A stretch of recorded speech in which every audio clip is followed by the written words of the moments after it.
Merci d'être avec nous. Vous êtes la présidente de la coordination rurale. La crise ne va pas s'arrêter avec les mesures qui viennent d'être annoncées. C'est ce que dit aujourd'hui la coordination rurale.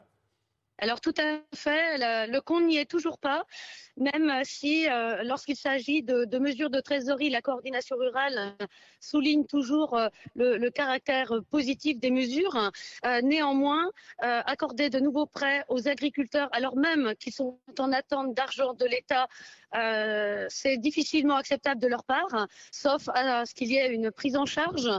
On a un autre problème par rapport justement au plafond dans lesquels s'inscriront les prêts accordés par la BPI. Donc ce soutien est indispensable, mais là encore 100 millions d'euros, c'est uniquement accepter de sauver peut-être 2000 agriculteurs par ces mesures-là. Le PGE par contre, une sorte de prêt garanti par l'État, va dans le bon sens. Maintenant, faut-il encore que les banques acceptent les prêts auprès de ces agriculteurs. Beaucoup de mesures sur les trésoreries auraient pu être avancées, en particulier concernant le gasoil. Le gasoil que nous, à la coordination rurale, on revendique à 1 euro TTC. Et pour tous les agriculteurs, ça serait une mesure justement en faveur de tous, comme la baisse de la taxe foncière. Et donc, il y a quelques mesures qui vont dans le bon sens, mais le compte n'y est pas. Et aider toute la partie sud de la France aurait été plus judicieux qu'aider uniquement 3 départements qui sont touchés par la sécheresse, parce que toute la partie sud de la France est malheureusement touchée et depuis de nombreuses années. Alors, ce que vous nous dites en gros, c'est ça va dans le bon sens, mais ça ne suffit pas et ça ne suffira pas à terminer cette crise. Ben non, comment voulez-vous qu'il y ait une volonté de retourner travailler sans savoir même quand toutes ces mesures seront applicables, si vous ferez partie de ceux-là même qui pourront être sauvés ou en partie sauvés. Donc tout ça, c'est un début. Tout ce qui concerne les retraites, c'est de la redite, on le savait déjà.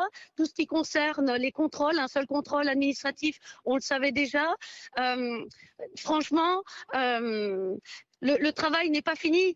Nous, les agriculteurs, on veut des prix, on veut une rémunération qui viendrait de notre travail. Et là encore, aucune caméra tournée vers les industriels pour savoir à quel moment ils vont payer les agriculteurs et qu'il y aura cette préférence nationale, cette exception agricole française. Concrètement, Véronique Le Floch, il va y avoir des mobilisations avec de nouveau des tracteurs qui vont faire des blocages.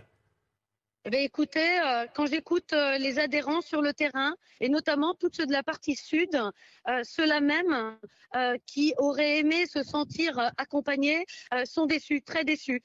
Ne voir que 3 départements cités pour un plan d'accompagnement par rapport à la transition climatique qui touche tout le monde, c'est un problème.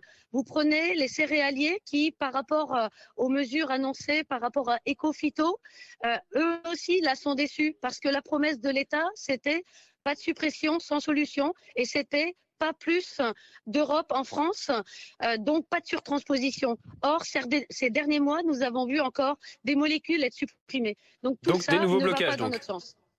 Ben, écoutez, ça va se préparer. Il y avait déjà plein d'opérations auprès des députés par rapport à la LOA qui n'est pas satisfaisante. Donc, on va continuer. Le compte n'y est pas, je le répète et je le répète.